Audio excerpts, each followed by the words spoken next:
We welcome you to She Leads the Way, a podcast series by Voluntary Action Network India.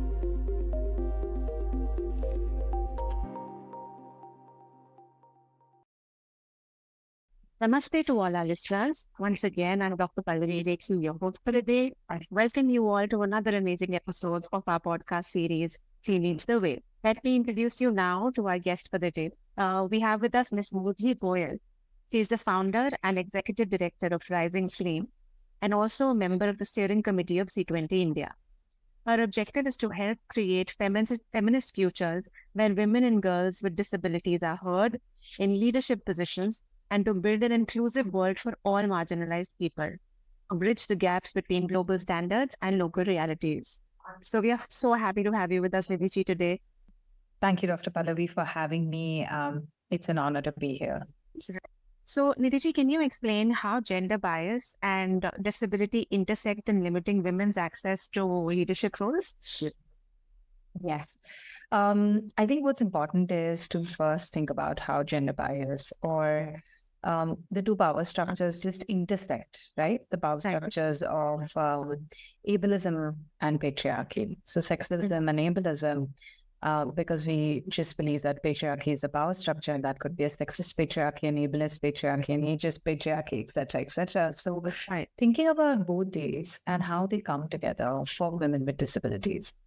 It's really interesting because when we look at women, we're looking at opening up more roles for women, going beyond the gender assigned roles, etc.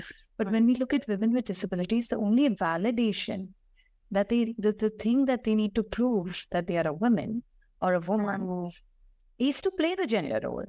So very often, a disabled woman is told you're not a woman enough because you cannot perhaps cook in the kitchen. You're not a woman enough because you can perhaps not have, be married or have a child or be the caregiver, right?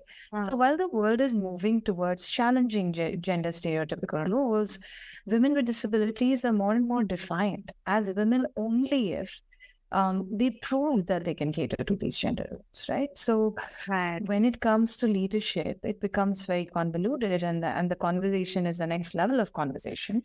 But then women with disabilities, just to begin with, are first either not treated as women enough, and being disabled, they're not treated as human enough. So we're actually starting from the basics where we're saying, no, this is a human being who you need to respect, who has dignity, who has privacy, who has ambitions, dreams, roles, and capabilities. So I think it's an intersecting piece where women with disabilities find themselves at almost the lowest rung of the social ladder, below women, below people, men with disabilities, and so on and so forth. Right. So basically, it's a double challenge for them, I would say.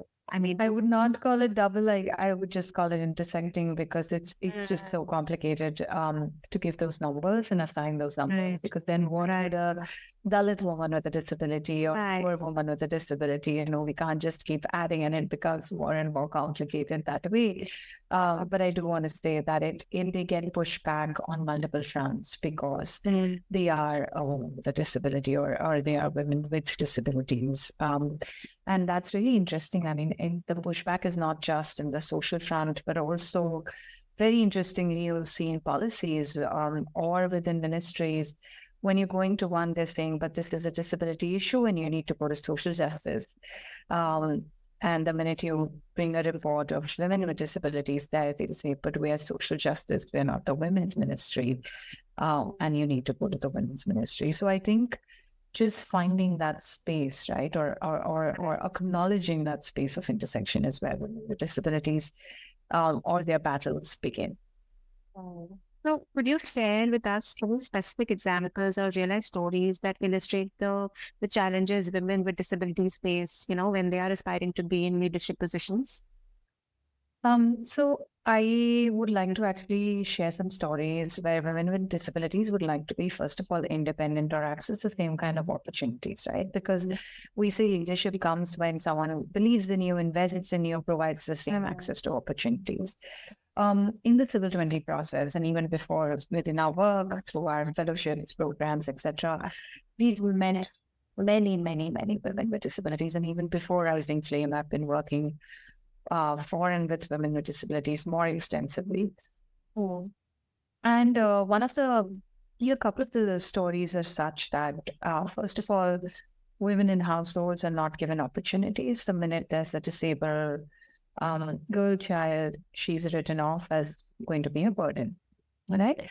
So there was this case where this was being shared from rural India, where she was considered to be disabled. And so the parents thought she'd be a burden and did not allow her to access any opportunities. Right. Later in her 20s, when an NGO provided that opportunity, the skill, the capability, she became a successful entrepreneur in her own space, right? Having a small business, but a successful business.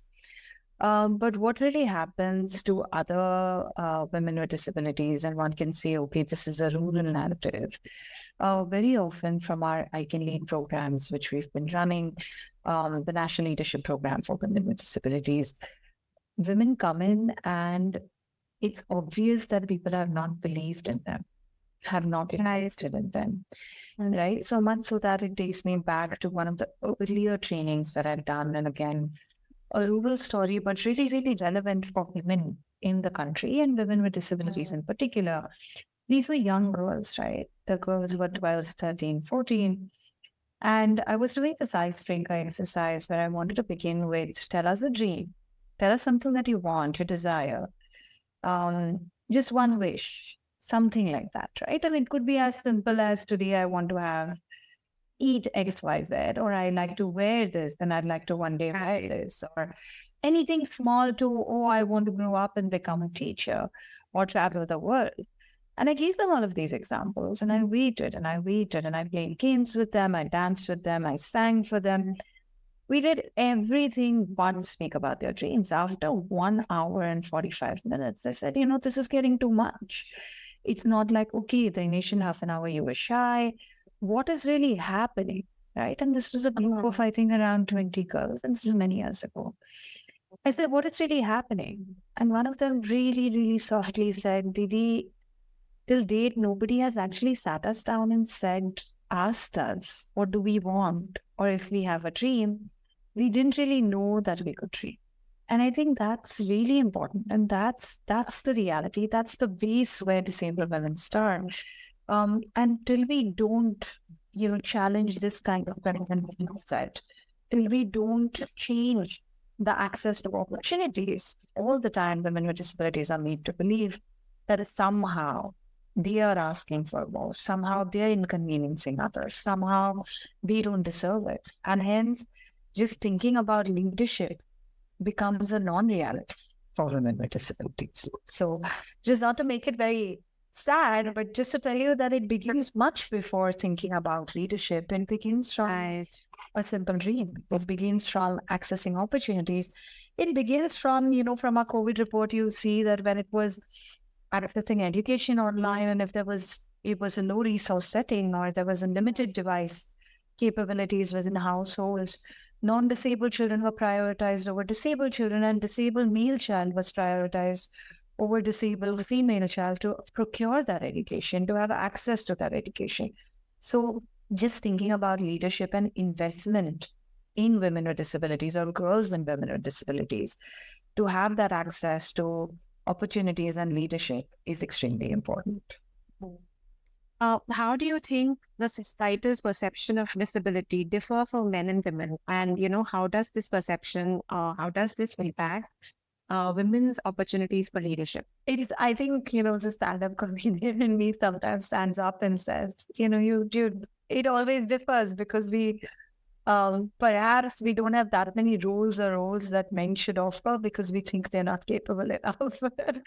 But the idea is that men with disabilities are okay, right? Because they're, of course, once they access education and employment, that's all what men are supposed to do. So the judgment is lesser. Of course, there's judgment. I wouldn't say lives of men with disabilities are like it's like a la la land and it's really beautiful. And I wouldn't say that. They have their own the common set of challenges that disability brings are obviously there, right? But what really happens is the gendered nature of challenges are not put, right? So they're not expected to do anything else. They don't need to prove that they can take care of the children, quote unquote, and so they can be accepting. Plus, being a man falls on their side. So when we think of a leader, right, what is the image that we look? Or very often see, right? A man sitting behind a desk, speaking English very often. Wearing a crisp white shirt or some color, very light color shirt. Having authority in his voice, right? So there is the image. By being a man with a disability, you can fit into that image somewhere. Maybe not fully, but somewhere. But if you're a woman with a disability, you're not fitting on both counts. You're not fitting because you're disabled, and you're not fitting because you're a woman. So I think the social perception is there between men and women. It differs because we have a basic, forget the disability, we just have a basic difference around them. Right. We don't think that women are capable enough. When we have women CEOs also, we want those CEOs to be very man-like, right? Our expectation is that women leaders should have the authority of a man, and that's when they can become leaders. They should have the assertion and the aggression of a man, and that's when they are going to be leaders, right?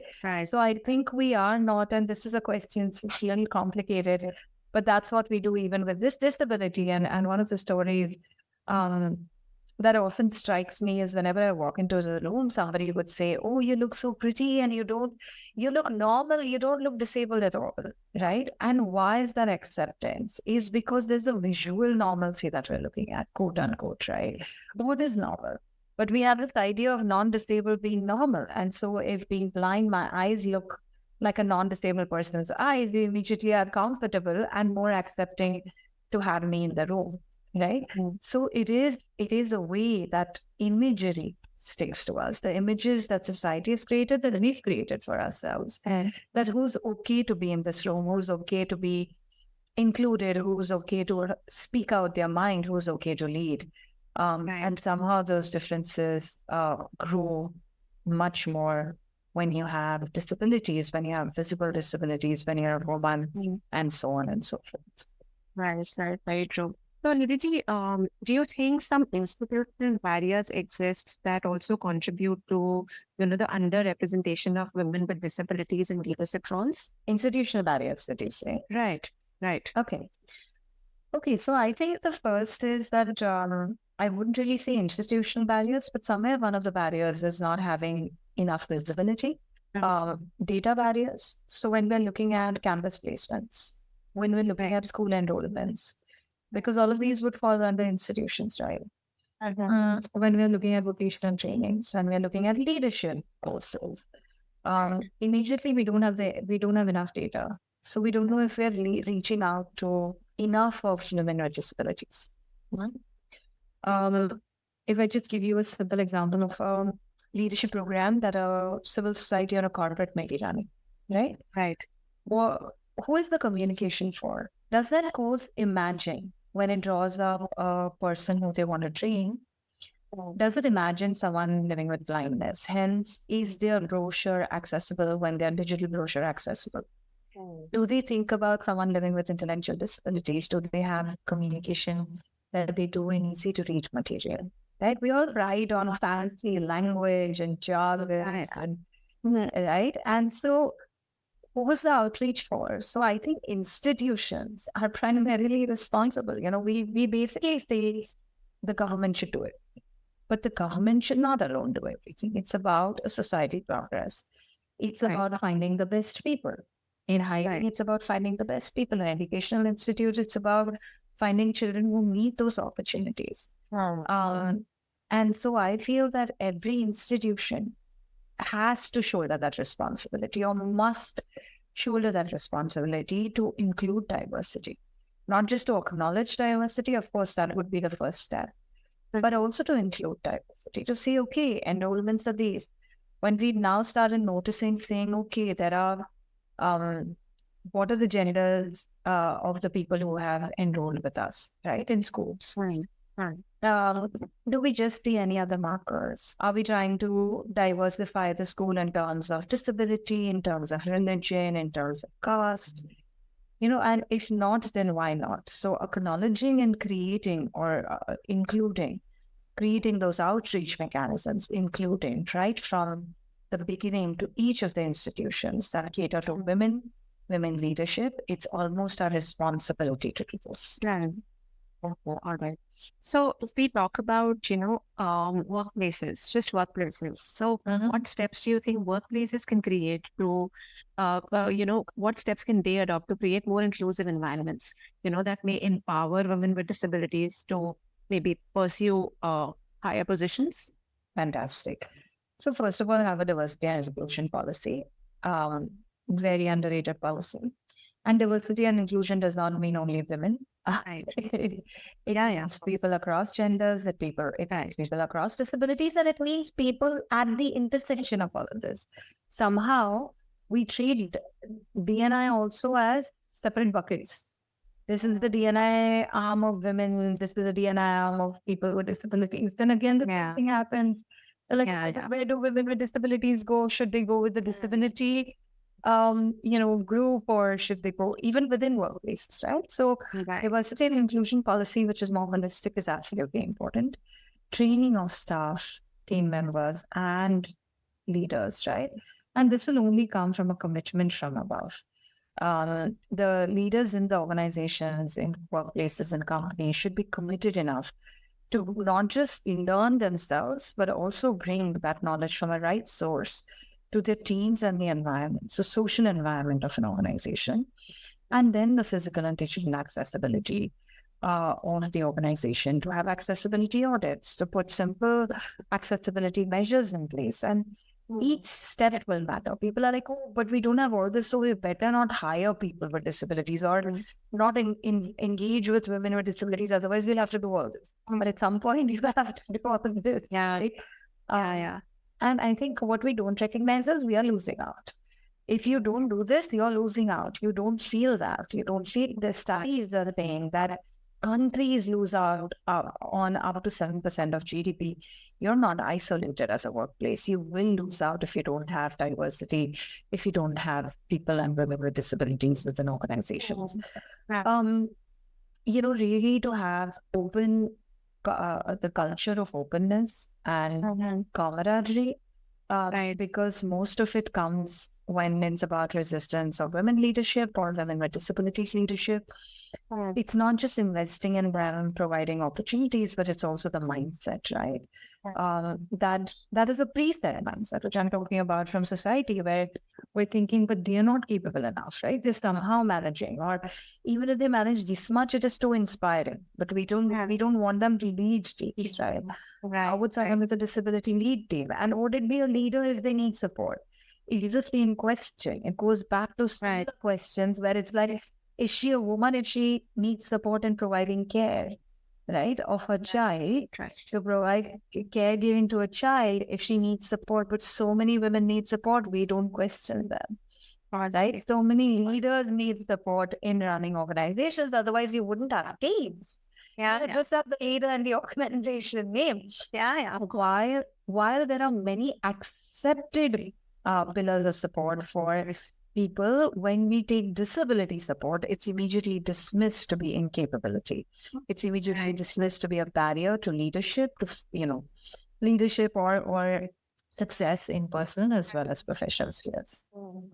So this brings me to my next question, Nidhi, that do you think there's unconscious bias, within organizations that plays a role in hindering women with disabilities from advancing into leadership roles? I think unconscious bias is around every group that is not at equal footing, right? That faces some kind of, don't want to call it power structure, but some kind of who's not seen equal in that space, right? Unconscious bias would be if you're a progressive organization and you create a creche for young mothers, right, to support their and to be back at work. How many organizations would put in that thought to make the crash accessible? Right. That's how unconscious bias plays out. There have been stories that have come to us where, when seniors from where there are these multinationals, or they're the smaller organization, the people from the parent organization have come in and they're introducing the team. They either forget to introduce a worker with a disability, or they glorify them to no extent for performing the same role as others do. Right? Both are very harmful actions. And so we're not able to see as disability being a part of a team, as someone living with a disability. And so unconscious bias would seep in more on both fronts, on the disability and accessibility front and inclusion front, as well as the gender and what disability cross-cutting with gender would look like. So all the policies that we have for your women employees, the programs, the coaching or the mentorship that you may be running for your women employees to become leaders, right? When you look at ratios on boards, and there's this whole conversation on women on boards of organizations, the social sector still has women with disabilities on boards, but the corporate sector, thinking about women on boards, and it's such a big thing, and it brings credit to your organization. But how many women with disabilities have you seen on boards of companies and corporates?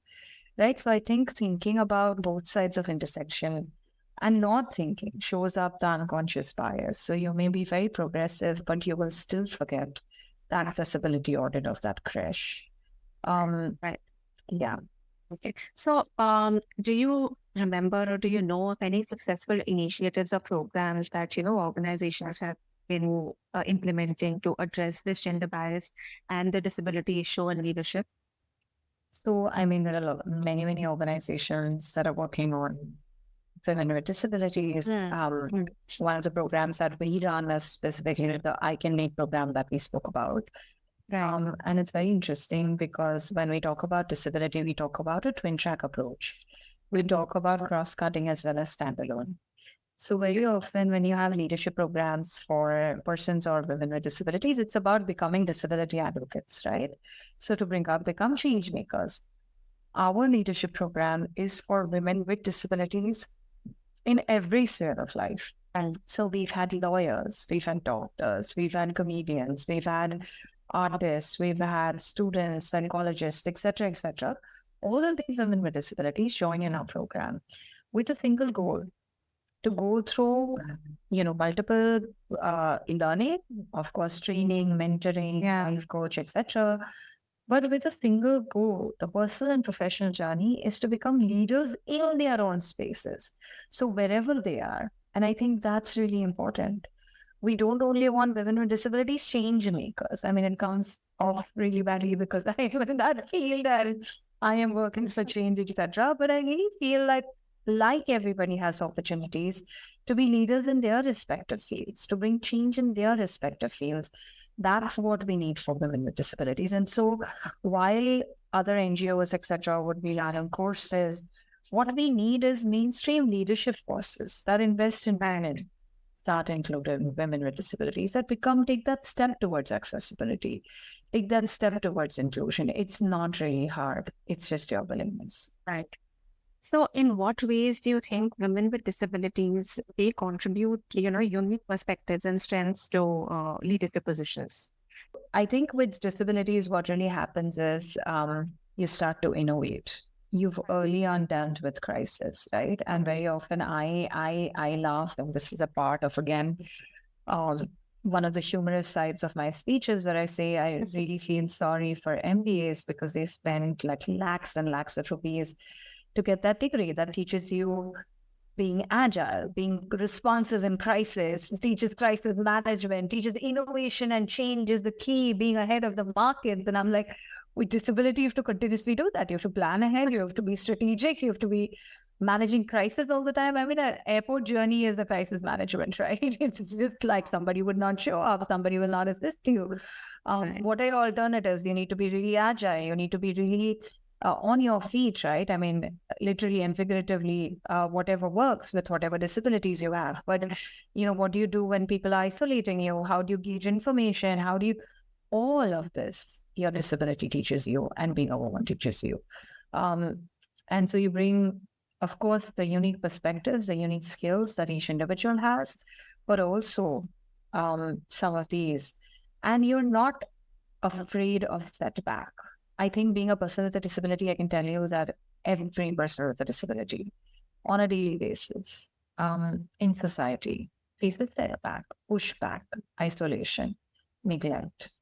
And each time they find their ways to come back and win over the situation or win in life. Maybe not over the situation, but just pick their life back together, right?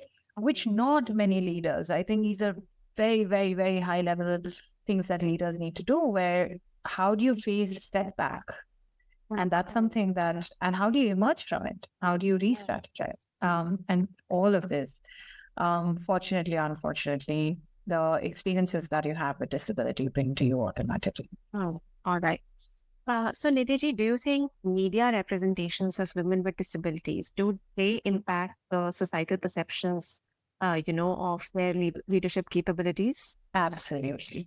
Absolutely. I think media romanticizes everything. Yeah.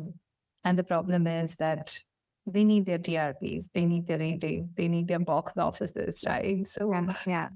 they either end up reinforcing stigma and stereotypes or they build new ones.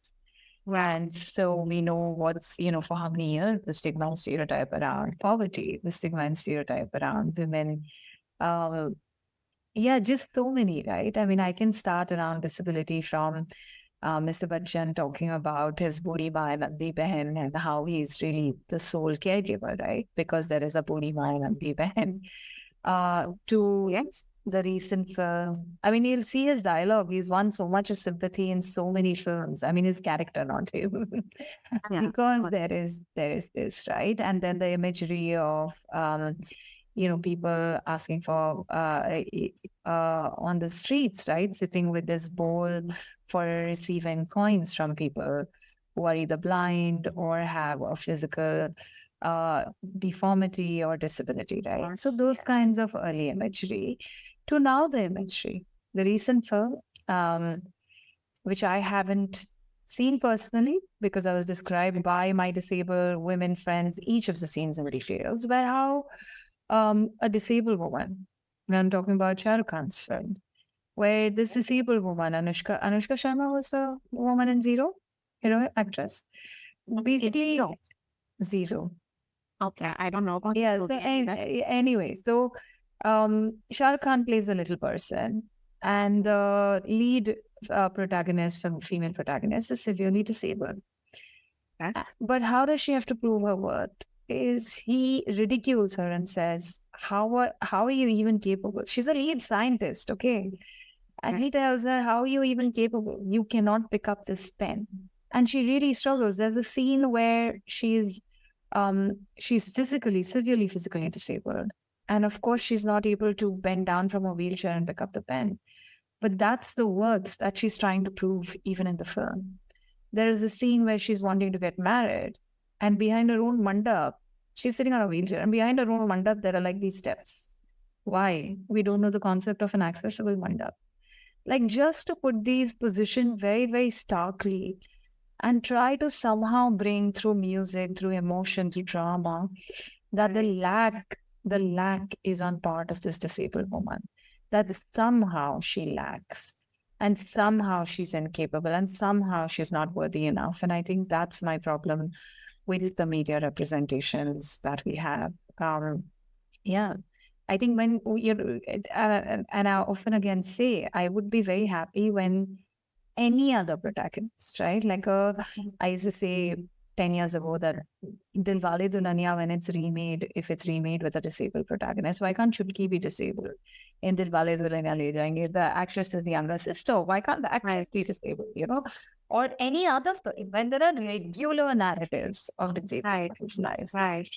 That's not what we see. We see the narrative of lack, the narrative of incapability, and somehow the narrative of pity or burden that these films try to project. And that's the problem where we as a society are not investing enough in women with disabilities, where we're not seeing them as equal, where we're not providing access to opportunities, and where we are then not seeing them in leadership positions because, yeah. Very true, very true, Definitely. I'm looking at all this through a new perspective. I speaking with you, so thank you so much for that. So, Nidhi, looking towards the future, what improvements do you hope to see in the way society approaches gender bias and disability issues in leadership? I actually just feel that we need to disrupt the imagery of who can be a leader.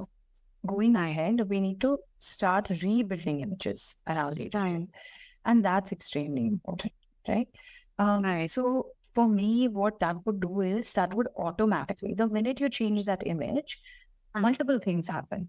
Okay? You're already as an educational institution thinking, okay, this person can also be my student, right? Because they fit into the image of this leader.